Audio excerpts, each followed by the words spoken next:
الرحيم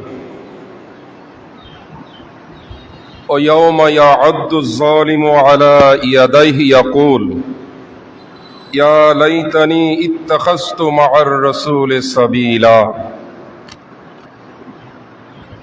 صدق الله مولانا العظيم وصدق رسوله النبي الحبيب الكريم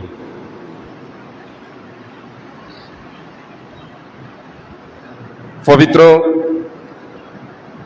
জিলহজের মাস আখিরি জুমা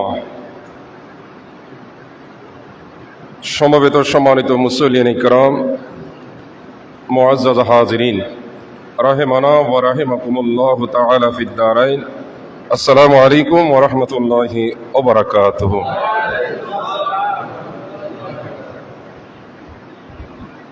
আল্লাহ পাক রব্বুল আলামিনের মহান দরবারে লাখ কোটি শুকর।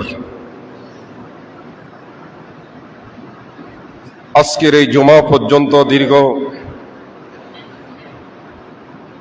একটি বছর, যেটা আরবি হিজরি সন যাকে আমরা বলি, মুহররম থেকে জিলহজ মাস পর্যন্ত 12টি মাস সুস্থভাবে জুমার নামাজ আদায় করতে পেরেছি এবং আগামী জুমা আবার নতুন বছরের প্রথম জুমা। এই যে একটি বছর যে আল্লাহ আমাদেরকে সুস্থভাবে সুন্দরভাবে আল্লাহর ঘরে এসে সাপ্তাহিক জুমার নামাজ বা জামাতে আদায় করার যে সুযোগ আমাদেরকে দিয়েছেন, আমরা একটু শুকরিয়া তার সবাই পড়ি আলহামদুলিল্লাহ। অগণিত দরুদ ও সালাম আমাদের প্রাণ প্রিয় নবী, শাফাতের কান্ডারি দয়াল নবী মুহাম্মদুর রাসূলুল্লাহ সাল্লাল্লাহু আলাইহি ওয়াসাল্লামের দরবারে। পবিত্র কালামে পাকের আমি সূরা ফুরকানের 27 নম্বর আয়াত তেলাওয়াত করেছি, যে আয়াতে করিমার তরজমা হচ্ছে ইয়াউমা ইয়াআদ্দু যালিমু আলা ইয়াদাইহি ইয়াকুল। কিয়ামতের ময়দানে জালিম যারা, অত্যাচারী যারা, অপরাধী যারা, তারা তাদের হাতের মধ্যে কামড় দিয়ে ইয়াকুলু বলবে, হাত কামড়াবে, তাদের হাত কামড় দিয়ে বলবে ইয়া লাইতানি, আফসোস আল্লাহ, ইত্তাখাযতু মা'আর রাসূলি সাবিলা, আমরা যদি নবীর পথ যদি গ্রহণ করতাম, রাসূলের পাকের সাথে যদি থাকতাম, নবীর আদর্শ যদি ধারণ করতাম, ইয়া ওয়াইলাতা লাইতানি লাম আত্তাখিজ ফুলানান খলিলা, আল্লাহ নবীর পথ যদি গ্রহণ করতাম আর অমুককে যদি বন্ধু না বানাইতাম, অমুককে যদি আমার সহপাঠী, আমার সহযোগী, আমার পরম দোস্ত বন্ধু যদি না বানিয়ে আমি যদি নবীকে বন্ধু বানাইতাম, নবীকে যদি গ্রহণ করতাম, লাকাদ আদাল্লানি আনি যিকরে, আমি যাকে নবীকে বাদ দিয়ে যাকে বন্ধু বানিয়েছি, আল্লাহ সেই তো আমাকে ভ্রষ্ট করে দিয়েছে, সে তো আমাকে গোমরা করে দিয়েছে, সে তো আমাকে সঠিক রাস্তা থেকে দূরে সরিয়ে দিয়েছে। বাদা ইজ জাআনি, হেদায়েতের রাস্তা পাওয়ার পর, ঈমানের রাস্তা, জান্নাতের রাস্তা, সঠিক পথ গ্রহণ করার পরে আল্লাহ আমি নবীর পথ ছেড়ে আমি যাকে বন্ধু বানিয়েছি, যাকে আমার উপদেষ্টা বানিয়েছি, যাকে আমার সঙ্গী বানিয়েছি, সে তো আল্লাহ আমাকে পথ ভ্রষ্ট করে দিয়েছে। দুই হাতে কামড় দিয়ে কিয়ামতের ময়দানে এরা আফসোস করবে। জোরে বলুন না নাউজুবিল্লাহ। সেই কিয়ামতের ময়দানের আফসোস কোন কাজে আসবে? বড় করে বলেন না, আসবে? অকানা শাইতানু লিল ইনসানে খাজুলা, আল্লাহ বলেন, বান্দা, শয়তান কখনো তোমাদের উপকারী নয়। ওয়াকানা শাইতানু লিল ইনসানি খাযুলা, শয়তান কখনো মানুষের বন্ধু নয়, কখনো মানুষের উপকারী নয়, বরঞ্চ শয়তান মানুষের ক্ষতিকারক। সেই মানুষ শয়তান হোক, জিন শয়তান হোক, উভয় প্রকার শয়তান কখনো সত্যিকারের ইমানদার মুসলমানের বন্ধু হতে পারে না। এই আয়াত আমাদেরকে একটা স্পষ্ট একটা মেসেজ দিচ্ছে, সেটি হলো দুনিয়াতে আমরা যদি আল্লাহ এবং নবীর পথ ছেড়ে কোন মানুষের পথ যদি আমরা গ্রহণ করি, কিয়ামতের ময়দানে আফসোস করতে হবে। কোন জায়গা? সেই কিয়ামতের ময়দানে আফসোস করবে যে আল্লাহ, আমি কেন নবীর পথে ছিলাম না, আমি কেন নবীর আদর্শ গ্রহণ করলাম না, কেন আমি অমুককে বন্ধু বানাইলাম, কেন আমি অমুককে আমার বন্ধু আমার সহযোগী গ্রহণ করলাম, কেন আমি তার কথা শুনলাম, নবীর কথা শুনলাম না, নবীর আদর্শ গ্রহণ করলাম না। এই জন্য আল্লাহ লাস্টে বলে দিলেন, ওয়াকানা শাইতানু লিল ইনসানি খাযুলা, বান্দা মনে রাখবা, যাকে তুমি বন্ধু বানিয়েছ নবীর পথ ছেড়ে, নবীর আদর্শ ছেড়ে, সে তোমার বন্ধু নয়, সে হলো শত্রু, সে হলো দুশমন, সে হলো শয়তান। ওই শয়তান তোমাকে কখনো ভালো রাস্তা, সঠিক রাস্তা, জান্নাতের রাস্তা দেখাবে না। কথা বলেন ঠিক কি না? এই আয়াতের একটা শানে নজুল আছে, আয়াতটা নাজিলের একটা ঘটনা আছে। ঘটনাটি হলো মক্কা শরীফের আরবের একজন লোক, যার নাম হলো উকবা ইবনে আবি মুঈত। উকবা ইবনে আবি মুঈত, এই লোকের একটা অভ্যাস ছিল, যখন সফর থেকে বাড়িতে আসতেন, কোথাও যখন সফরে যেতেন, এলাকায় এসে তিনি একটা মেজবানের আয়োজন করতেন, খাওয়ার আয়োজন করতেন। এবং তিনি যদিও অমুসলিম, বিধর্মী, কিন্তু তিনি আমার নবীর সঙ্গে, নবীর সহবতে, নবীর কাছে বসতে পছন্দ করতেন। ঈমান ইসলাম এখনো গ্রহণ করেন নাই, বিজাতি কাফের, তারপরও নবীকে ওনার মজলিসে, ওনার দাওয়াতে, উনি ওনার মেহমান খানায় আল্লাহর নবীকে সবসময় দাওয়াত করতেন। জোরে বলুন সুবহানাল্লাহ। আমার নবী যখন আসতেন, বারবার যখন দাওয়াতে দিতেন, তার একটা অভ্যাস, তিনি তার এলাকার লোকদেরকে খাওয়ার ইন্তজামে ডাকতেন, প্রতিবেশীকে ডাকতেন, সেখানে আমার রসুলকেও ডাকলেন। নবীকে যখন দাওয়াত দিলেন, আল্লাহ রসুল তার দাওয়াতে আসলেন। এসে আমার নবী বললেন, মা আনা বিআকিলিন তুআমাকা হাত্তা তাশহাদা আল্লাহ ইলাহা ইল্লাল্লাহ ওয়া আন্নী মুহাম্মাদুর রাসূলুল্লাহ। আল্লাহর রসুল ওই বিজাতির দাওয়াতে এসে, ওই কাফের মুশরিকের দাওয়াতে এসে নবী প্রথমেই বললেন, আমি ততক্ষণ পর্যন্ত তোমার খাবার খাবো না যতক্ষণ পর্যন্ত তুমি কলমা না পড়বে। তুমি যদি কলমা না পড়ো, তুমি যদি ইসলাম গ্রহণ না করো, তুমি যদি ঈমান যদি না আনো, মা আনা বিআকিলিন তুআমাকা, আমি তোমার খাবার গ্রহণ করব। বড় করে বলুন না সুবহানাল্লাহ। ফাকালা উকবা, সেই যিনি সাহেবে দাওয়াত, যার নাম ছিল উকবা ইবনে আবি মুঈত, সে সাথে সাথে বলল, আশহাদু আল্লা ইলাহা ইল্লাল্লাহু ওয়া আন্না মুহাম্মাদার রাসূলুল্লাহ সাল্লাল্লাহু আলাইহি ওয়াসাল্লাম। সে কালমা পড়ে মুসলমান হয়ে গেলেন।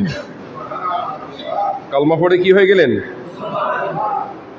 মুসলমান যখন হলেন, মুসলমান হওয়ার পরে আমার নবী তার খাবার খেলেন। এরই মধ্যে তার একজন বন্ধু, যার নাম হলো উবাই ইবনে খালফ, যে হলো আমার নবীর নয় শুধু ইসলাম বলেন, দিন বলেন, ধর্ম বলেন, আল্লাহ বলেন, রসুল বলেন, যারা চিহ্নিত বড় বড় অপরাধী, বড় বড় কাফের, এদের মধ্যে একজন হলো উবাই ইবনে খালফ। উবাই ইবনে খালফ সে সাথে সাথে বলল, উকবা সাবাআতা, তুমি কি ধর্মান্তরিত? তুমি কি তোমার ধর্ম চেঞ্জ করে ফেলছো? তুমি কি তোমার ধর্ম ছেড়ে কি ইসলাম ধর্ম গ্রহণ করেছো? উকবা জবাব দিল, লা, কসম করে বলছে, ওয়াল্লাহি মা সাবাআতু, আল্লাহর কসম আমি আমার ধর্ম পরিবর্তন করি নাই। নাউজুবিল্লাহ বলেন, আরো জোরে বলুন না নাউজুবিল্লাহ। সে ইসলাম গ্রহণ করছে, আবার কসম করে বলছে আমি আমার ধর্ম পরিবর্তন। ওই বন্ধুর জবাবে বলছে, তখন সে বলতেছে, ওয়ালাকিন দাখালা আলাইয়া রাজুলুন, বন্ধুকে বলছে আমার কাছে একজন লোক আসলো আমার দাওয়াতে, সেই লোকটা আমাকে বলছে আমি যদি কালেমা না পড়ি সে খাবার খাবে না, এবং খাবার যখন খাবে না বলছে, আমার মন চাইনি তাকে এখান থেকে বের করে দিই, আমার মন চাই নেই এখান থেকে সে চলে যাক না খেয়ে, এই জন্য আমি কালেমা পড়ে কি হয়েছি, মুসলমান হয়েছি, কিন্তু আমি মূলত তোমাদের ধর্মে তোমাদের সাথেই আছি। নাউজুবিল্লাহ বলেন না, আর একটু জোরে বলেন। এই দ্বিমুখী আচরণ, কি আচরণ? কালেমা পড়ে ঈমান ইসলাম গ্রহণ করে আবার বলছে আমি কি গ্রহণ করি নাই। এই প্রেক্ষাপটেই আল্লাহ তাআলা এই সূরা ফুরকানের ২৭ নম্বর আয়াতটা নাজিল করে বললেন, ইয়াউমা ইয়াআদ্দুজ জালিমু আলা ইয়াদাইহি ইয়াকুল, কিয়ামতের ময়দানে এই জাতীয় অপরাধীরা, এই জাতীয় কাফের, বেঈমান, মুশরিক, মুনাফিকরা ময়দানে হাসরে নিজেদের হাতে কামড় দিয়ে নিজেদের হাত কামড়াতে কামড়াতে বলবে, আল্লাহ কেন দুনিয়াতে তোমার নবীর পথ ছেড়ে, নবীর আদর্শ ছেড়ে, নবীর রাস্তা ছেড়ে অমুকের পথ কেন গ্রহণ করলাম, যে আমাকে তোমার নবীর আদর্শ দেখে, যে কোরআনের রাস্তা দেখে, হাদিসের রাস্তা, ইসলাম এবং সঠিক রাস্তা দেখে আমাকে দূরে সরিয়ে নিয়েছে, আল্লাহ কেন গ্রহণ করলাম। এই জালেমরা কিয়ামতের ময়দানে কি করবে? আফসোস, ঠিক কিনা? কাফেররাও আফসোস করবে, মুশরিকরাও আফসোস করবে, এবং যারা নামে মাত্র মুসলিম অন্তরে মুনাফিক, এই জাতীয় মুনাফিকরাও কিয়ামতের ময়দানে আফসোস। কথা বলেন ঠিক কিনা?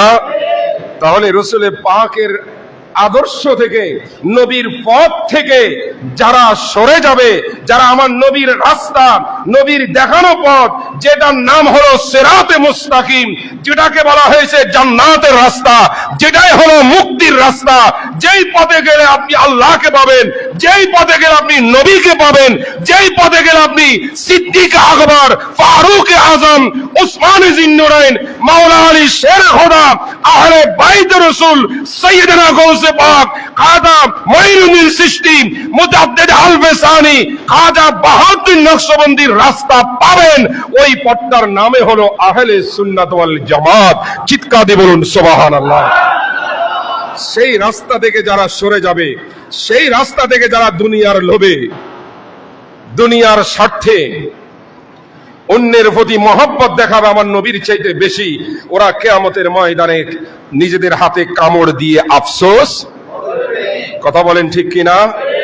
এই জন্য আমার নবীর একটা হাদিস সহিহ বুখারীর, আল্লাহ রাসূলকে একজন সাহাবী প্রশ্ন করলেন, কাইফা তাকুল, রাসূল ওই ব্যক্তির সম্পর্কে আপনার মতামত কি?